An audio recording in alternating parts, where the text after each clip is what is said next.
Hi, I'm TK and I'm with Arkansas Records Management, and I'm here today to show you how to assemble our one-step assembly boxes.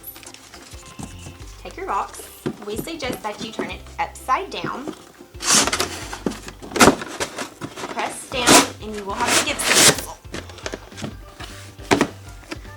Then you take your lid. We're going to fold in the longer sides first. So fold in, take your tabs, fold those in as well, push down, and squeeze. Again, we're going to fold in our tabs, fold down, squeeze, and there you have it.